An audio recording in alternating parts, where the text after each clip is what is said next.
लगता जैसे वो मैं था ही नहीं।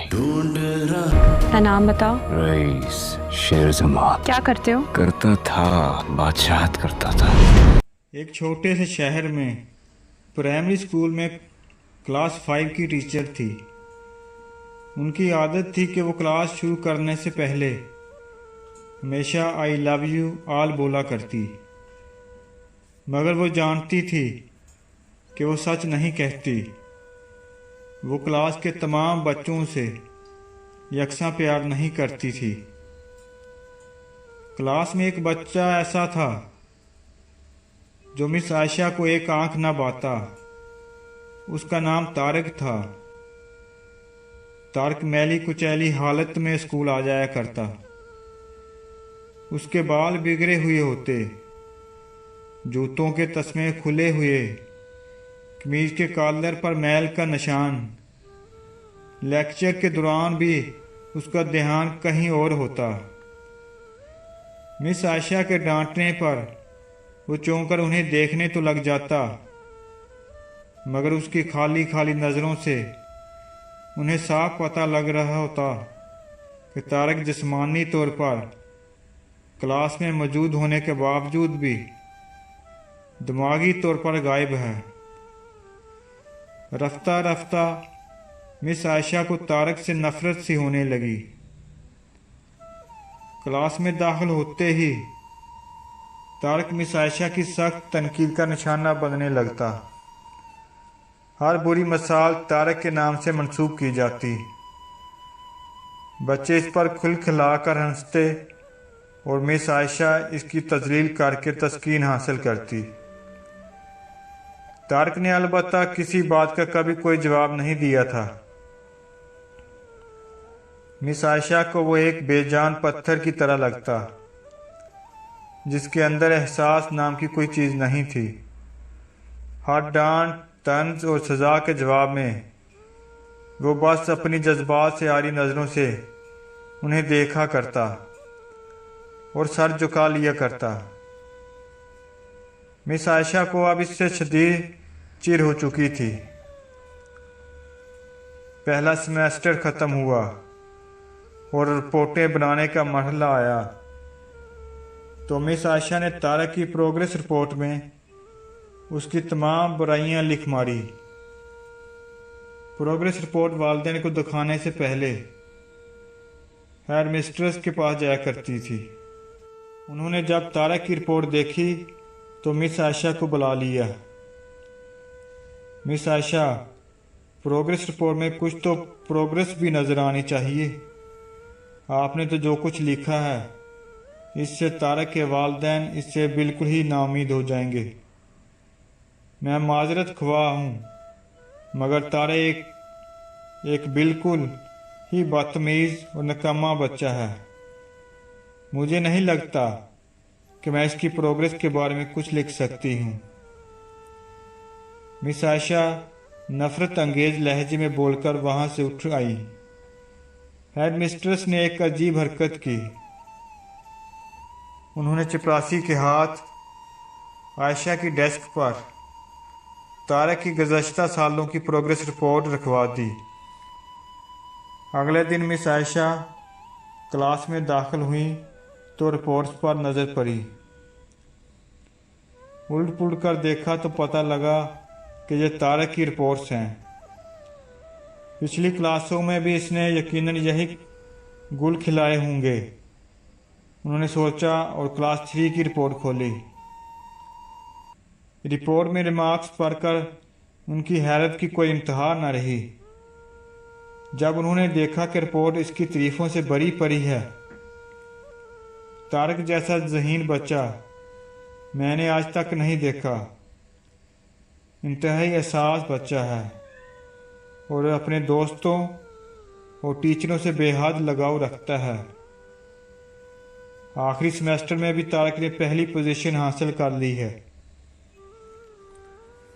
मिस आयशा ने गैर यकीनी की हालत में क्लास 4 की रिपोर्ट खोली। तारक ने अपनी माँ की बीमारी का बेहद असर लिया है। इसकी तवज्जो पढ़ाई से हट रही है। तारक की मां को आखिरी स्टेज का कैंसर तशखीस हुआ है। घर पर इसका और कोई ख्याल रखने वाला नहीं, जिसका गहरा असर इसकी पढ़ाई पर पड़ा है। तारक की मां मर चुकी है और उसके साथ ही तारक की जिंदगी की रमक भी। उसे बचाना पड़ेगा इससे पहले कि बहुत देर हो जाए। मिस आयशा पर लर्जा तारी हो गया।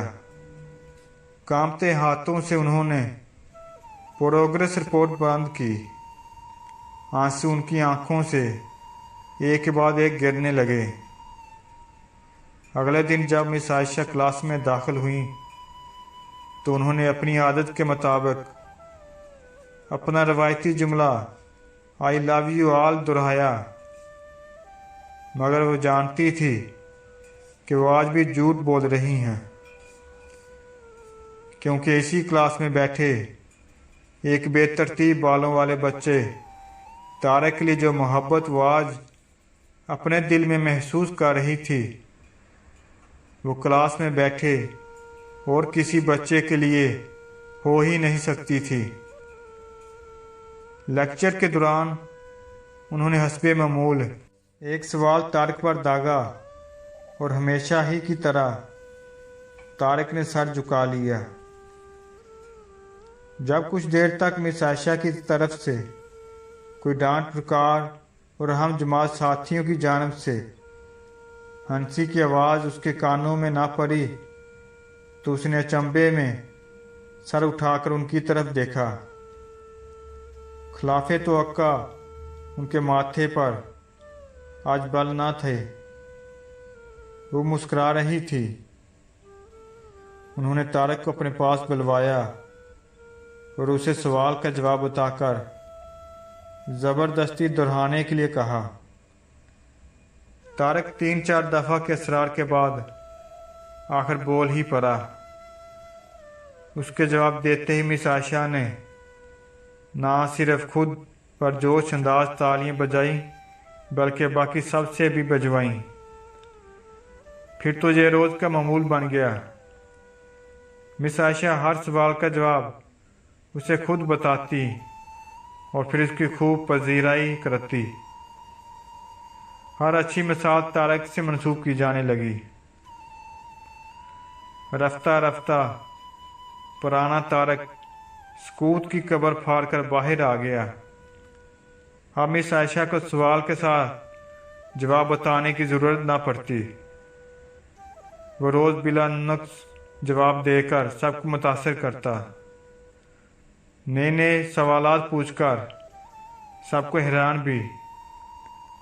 उसके बाल अब किसी हद तक संवरे हुए होते, कपड़े भी काफ़ी हद तक साफ होते, जिन्हें शायद वो खुद धोने लगा था। देखते ही देखते साल ख़त्म हो गया और तारक ने दूसरी पोजीशन हासिल कर ली। अलविदाई तकरीब में सब बच्चे मिस आयशा के लिए खूबसूरत तोहफ़े लेकर आए और मिस आयशा के टेबल पर ढेर करने लगे। इन खूबसूरती से पैक हुए तोहफ़े में एक पुराने अखबार में बदसलीका तौर पर पैक हुआ एक तोहफ़ा भी पड़ा था। बच्चे से देखकर हंस पड़े। किसी को जानने में देर न लगी कि तोहफे के नाम पर यह चीज़ तारक लाया होगा। मिस आयशा तोहफ़े के छोटे से पहाड़ में से लपककारी से निकाला। खोलकर देखा, इसके अंदर एक लेडीज़ परफ्यूम की आधी इस्तेमाल शुदा शीशी और एक हाथ में पहनने वाला एक बसीदा सा करा था, जिसके ज़्यादातर मोती जड़ चुके थे। मिस आयशा ने खामोशी के साथ इस परफ्यूम को खुद पर छिड़का और हाथ में करा पहन लिया। बच्चे ये मंजर देखकर हैरान रह गए, खुद तारक भी। आखिर तारक से रहा न गया और मिस आयशा के करीब आकर खड़ा हो गया। कुछ देर बाद इसने अटक अटक कर मिस आयशा को बताया कि आज आपसे बिल्कुल मेरी माँ जैसी खुशबू आ रही है। वक्त पर लगाकर उड़ने लगा। दिन हफ्तों, हफ्ते महीनों और महीने साल बदलते, भला कहाँ देर लगती है। मगर हर साल के इत्माम पर मिस आशा को तारक की तरफ से एक खत बाकायदगी के साथ मौसूल होता, जिसमें लिखा होता कि मैं इस साल बहुत सारे नए टीचर से मिला, मगर आप जैसा कोई नहीं था। फिर तारक का स्कूल ख़त्म हो गया और खतूत का सिलसिला भी। कई साल मज़ीद गुजरे और मिस आयशा रिटायर हो गई।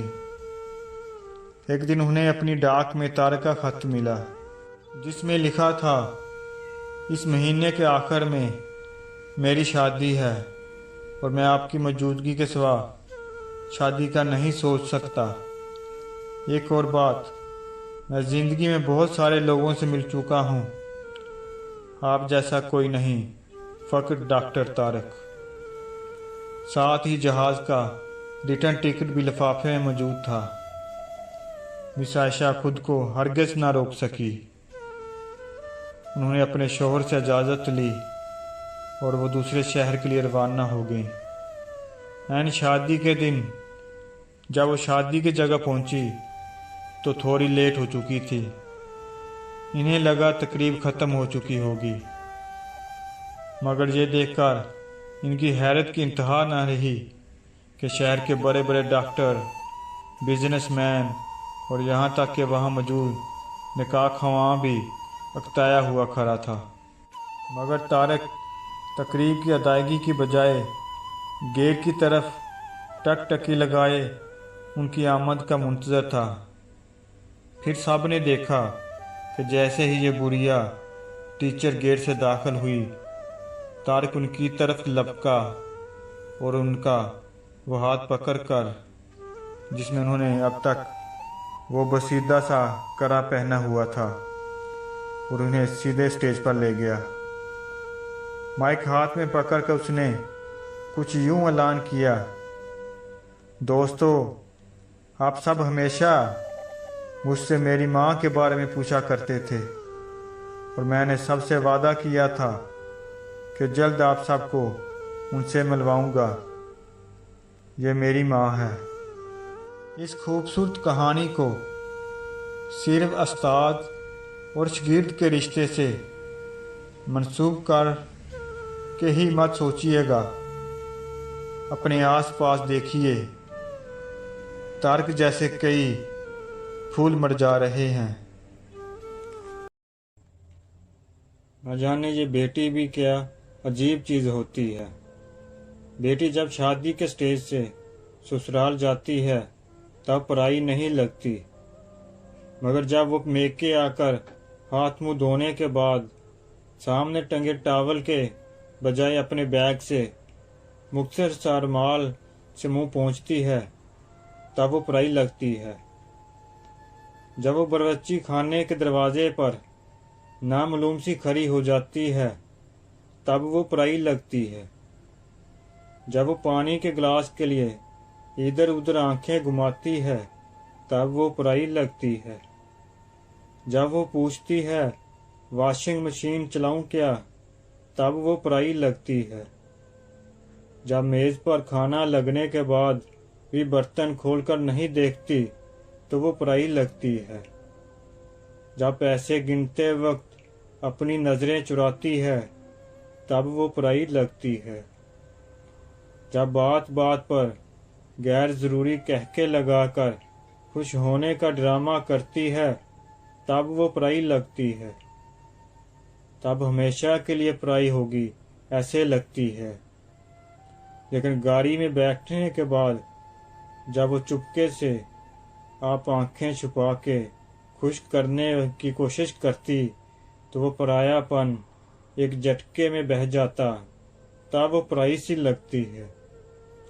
नहीं चाहिए हिस्सा भैया, मेरा मायका सजाए रखना, कुछ ना देना मुझे, सिर्फ मोहब्बत बरकरार रखना। बच्चों के जहन में मेरा मान बरकरार रखना। बेटी हूँ हमेशा इस घर की, ये आज़ाद सजाए रखना। बेटी से माँ का सफ़र, बेफिक्री से फिक्र का सफ़र, रोने से खामोश कराने का सफ़र, गुस्से से तहम्मुल का सफ़र। पहले जो आंचल में छुप जाया करती थी, आज किसी को आंचल में छुपा लेती है।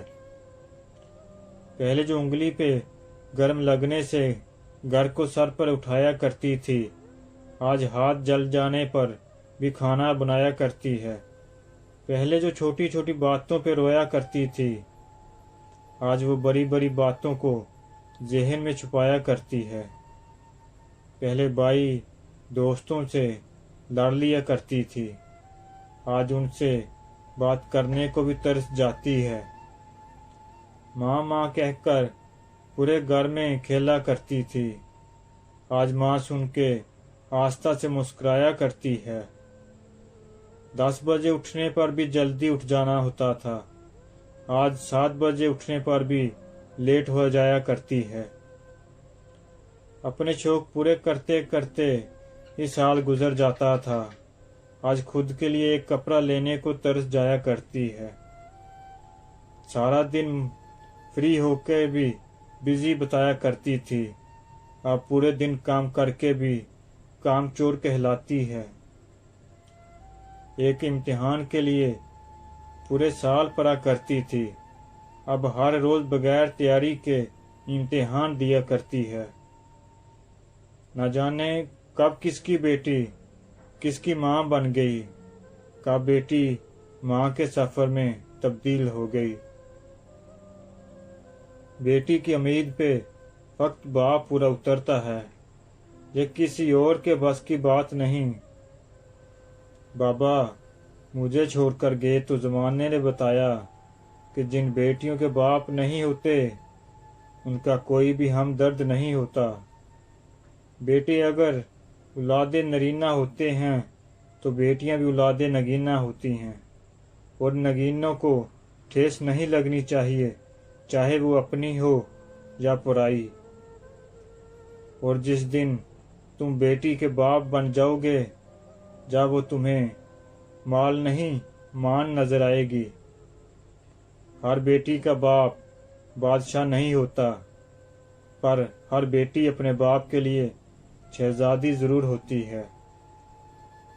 बेटियों का दुख समझना बड़ा मुश्किल है, उनके लिए तो उसी घर में जगह नहीं होती जहां वो पैदा होती हैं।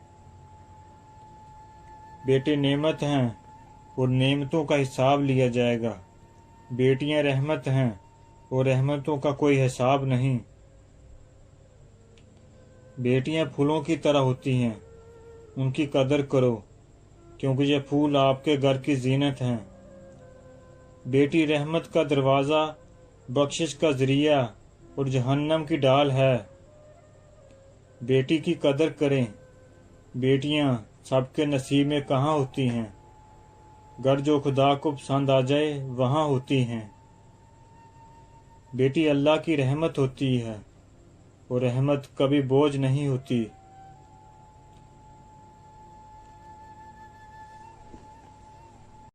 बाप की बेटी को 10 नसीहतें। मेरी प्यारी बेटी, मेरी आंखों की ठंडक, शोहर के घर जाकर कनात वाली जिंदगी गुजारने का एहतमाम करना। जो दाल रोटी मिले उस पर राजी रहना, जो रूखी सूखी शोहर की खुशी के साथ मिल जाए उस मुर्ग पुलाव से बेहतर है जो तुम्हारे असरार करने पर उसने नाराजगी से दिया हो।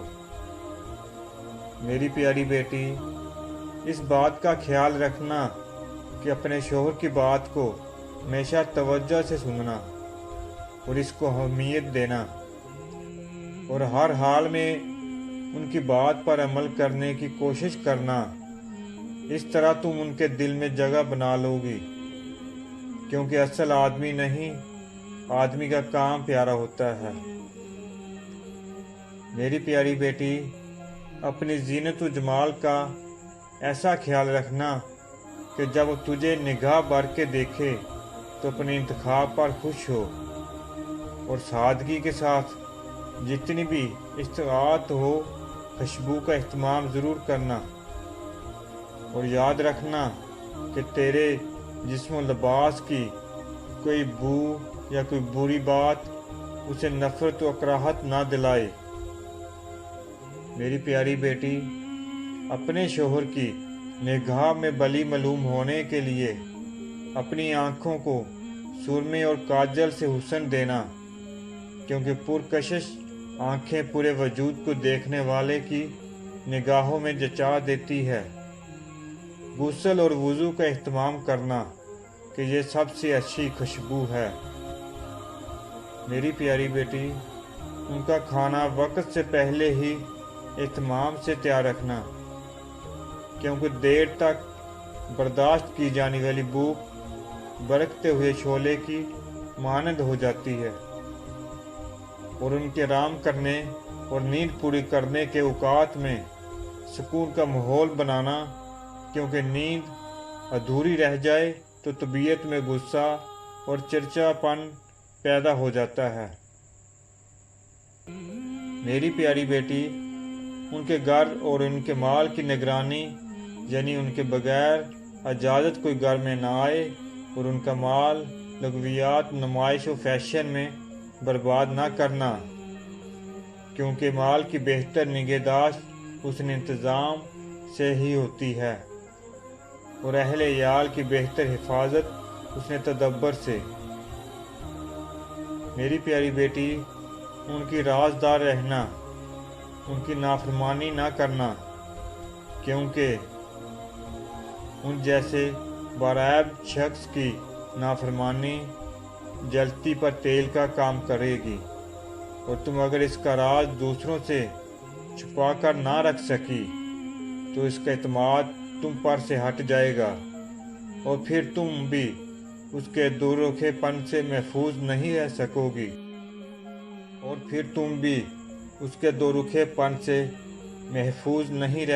گی، میری پیاری بیٹی، جب وہ کسی بات پر غمگین ہو تو اپنی کسی خوشی کا اظہار ان کے سامنے نہ کرنا، یعنی ان کے غم میں برابر کی شریک رہنا۔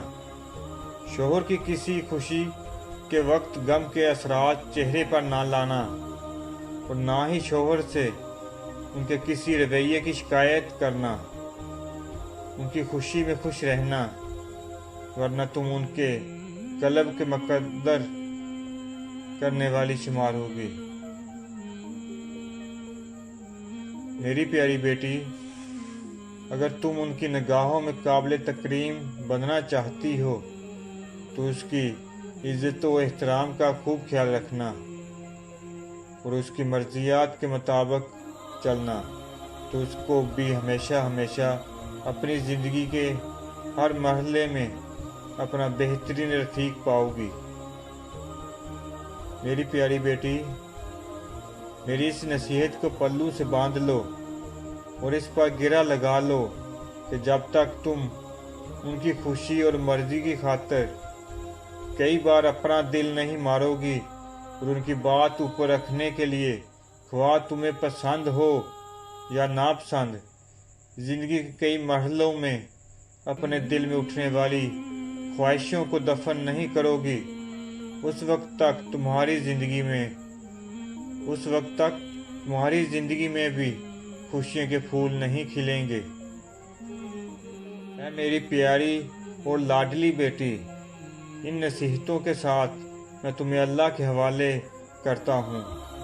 اللہ تعالیٰ زندگی کی تمام مرحلوں میں تمہارے لیے خیر مقدم فرمائے اور ہر برائی سے تم کو بچائے۔ آمین ثم آمین۔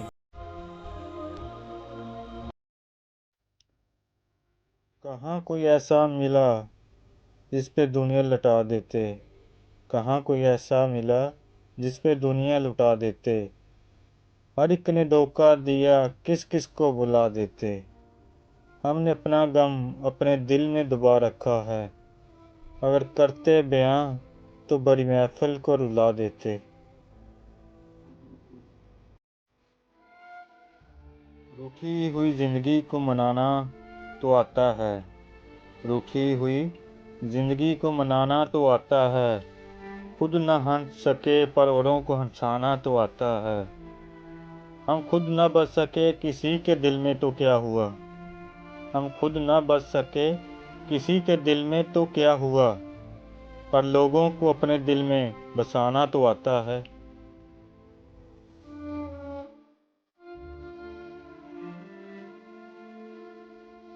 وہی پھر مجھے یاد آنے لگے ہیں، وہی پھر مجھے یاد آنے لگے ہیں، جنہیں بھولنے میں زمانے لگے ہیں، وہ ہیں پاس اور یاد آنے لگے ہیں، محبت کے ہوش اب ٹھکانے لگے ہیں۔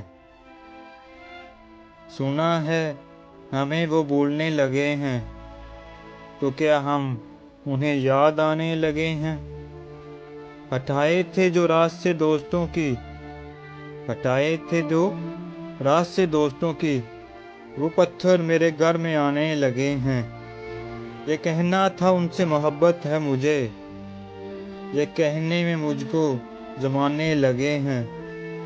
ہوائیں چلی اور نہ موجیں ہی اٹھی، اب ایسے بھی طوفان آنے لگے ہیں۔ کتنے اتر گئے مجھ میں، کتنے اتر گئے مجھ میں، نہ جانے کدھر گئے مجھ میں۔ میں نے چاہا تھا زخم بھر جائیں، زخم ہی زخم بھر گئے مجھ میں۔ میں وہ پل تھا جو کھا گیا صدیاں، اب زمانے گزر گئے مجھ میں۔ جو میں ہوں ذرا سا باقی ہوں، جو تم تھے وہ مر گئے مجھ میں۔ اپنے غم کی کبھی نمائش نہ کر، اپنے غم کی کبھی نمائش نہ کر، اپنے نصیب کی آزمائش نہ کر۔ جو تیرا ہے تیرے پاس خود آئے گا، جو تیرا ہے تیرے پاس خود آئے گا، ہر روز اسے پانے کی خواہش نہ کر۔ تقدیر بدل جائے گی اپنے آپ ہی ایک دن، تقدیر بدل جائے گی اپنے آپ ہی ایک دن۔ تنہا مسکرانا سیکھ لے، پر وجہ تلاش نہ کر۔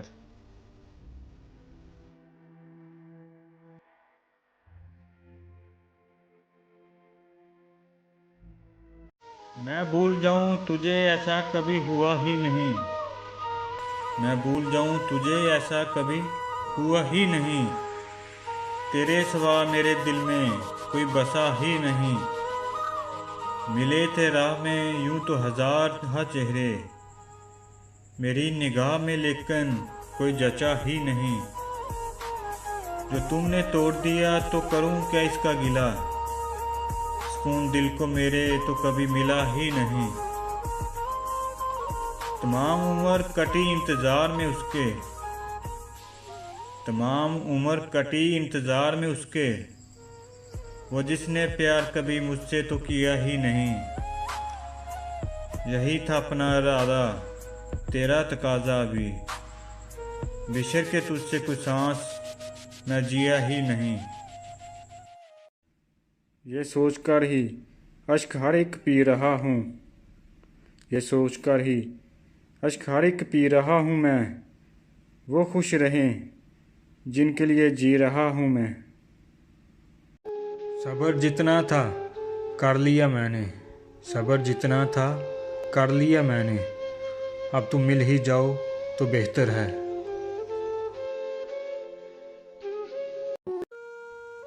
ذرا دیکھو دروازے پر کوئی کچھ دینے آیا ہے، درد ہو تو رکھ لینا، عشق ہو تو رفع دفع کرنا۔ محبت کا نشہ اترا تو تب ثابت ہوا مجھ کو، جسے منزل سمجھتے تھے وہ بے مقصد سفر نکلا۔ زندہ رہیں تو کیا ہے جو مر جائیں ہم تو کیا، زندہ رہیں تو کیا ہے جو مر جائیں ہم تو کیا، دنیا سے خاموشی سے گزر جائیں ہم تو کیا، ہستی ہی اپنی کیا ہے زمانے کے سامنے، ایک خواب ہے جہاں میں بکھر جائیں ہم تو کیا۔ اب کون منتظر ہے ہمارے لیے وہاں، اب کون منتظر ہے ہمارے لیے وہاں، شام آ گئی ہے، لوٹ کے گھر جائیں ہم تو کیا، دل کی خلش تو ساتھ رہے گی تمام عمر، دل کی خلش تو ساتھ رہے گی تمام عمر، دریائے غم کے پار اتر جائے ہم تو کیا۔ ڈھونڈو گے مجھے تم میرے بعد، ڈھونڈو گے مجھے تم میرے بعد، میرے نام کی قبریں بھی کھودو گے تم۔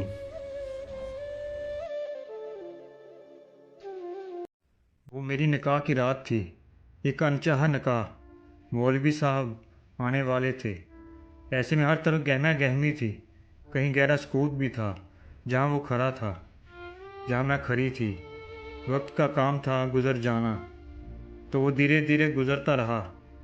اس ظالم کو کیا پتا تھا کہ اس کے گزر جانے سے کس کس پر کیا کیا قیامت گزرتی ہے۔ ہماری 7 سالہ محبت اس قابل تھی بھی کہاں کہ کوئی اس کی پرواہ کرتا۔ میں اسی شخص کے بارے میں سوچ رہی تھی جو آج میرے سامنے سر جھکائے کھڑا تھا۔ سفید شلوار کرتے میں وہ مجھے بہت اچھا لگا کرتا تھا، اور اسی جوڑے کے رنگ میں پتہ نہیں وہ مجھے اچھا لگ رہا تھا یا برا۔ میرا دل کر رہا تھا پلک جھپکتے ہی وہ اجل ہو جائے۔ میں نظریں اٹھا کر اس کی جھکی نظریں دیکھی تو وہ کتنا شخص کھول لگ رہا تھا۔ میری آنکھ اس کے ہاتھ پر بندھی کالی ڈوری پر اٹک گئی، جسے میں نے کبھی اس کے ہاتھ پر باندھا تھا، وہی ہاتھ جس کو پکڑ کر میں گھنٹوں چلا کرتی تھی، سفید جوڑے اور لال چنری اوڑھے۔ میں اس شخص کی مہک محسوس کر سکتی تھی جو میرا ہوتا ہوئے بھی میرا کچھ نہیں رہا تھا۔